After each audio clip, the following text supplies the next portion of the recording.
Apart from the mandatory alcohol hand wash, it could be a daily scene from before the COVID-19 pandemic. These youngsters were among more than 4 million children who returned to school last month across Peru. It's been exactly 2 years since these children were in classes. Some of them are so young that they've never physically attended school. The morning entrance at the school gates is a moment of happiness for the teachers, the parents, and the kids themselves. Until now, most children had not been at school since mid-March 2020, when Peru ordered a lockdown. The majority did not have in-person classes, but were taught remotely at home. Reopening the school gates at Señor de los Milagros Primary School in Lima's Breña neighborhood was an emotional moment, says headmaster José Martín Arroyo. Aprendimos cosas que no habíamos aprendido en la presencialidad. We learned things which we hadn't learned from in-person teaching. We shared happy and sad moments with the students and families, and today we can see them again, recuperate the lost time, recuperate the lessons and achievements of 2 years of the pandemic, and make this place come back to life. The teachers had a crash course in remote learning with the help of technology. But it was a tough 2 years, says 10-year-old Amy Cáceres.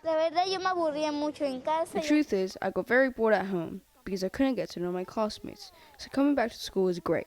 I can play, I can get to know my classmates because via Zoom I could only see the teacher and do homework. 11-year-old Kevin Escobar, who is from Venezuela, was happy to return.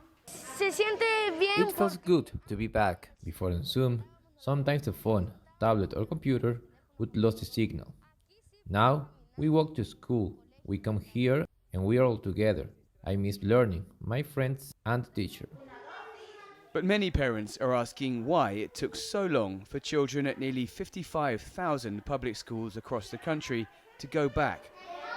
Luis Quintanilla is in charge of public schools in the capital Lima, where more than 1 out of 4 of Peru's children study. Peru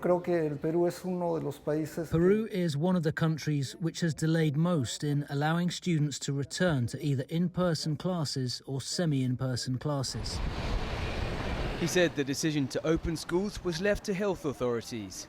The delay had to do with the fact that Peru had one of the world's highest COVID-19 death rates, with more than 6,400 fatalities per million people, despite having one of the strictest lockdowns in the world. Now that the children are back in class, teachers are trying to reconnect them with in-person learning at Juan Pablo II Primary School in Caraballo, on the northern edge of the capital. There's a large gap to fill. Ha sido, como usted dice, un reto bien grande. It has been a very big challenge. We have been working for 2 years with the digital tools, but as we are in an area of low economic resources, most of the children only had access to cell phone. For more than 2 years, we have been working with a cell phone, and there were children who at times were absent from classes because either the phone was used by several siblings or the parents took it with them.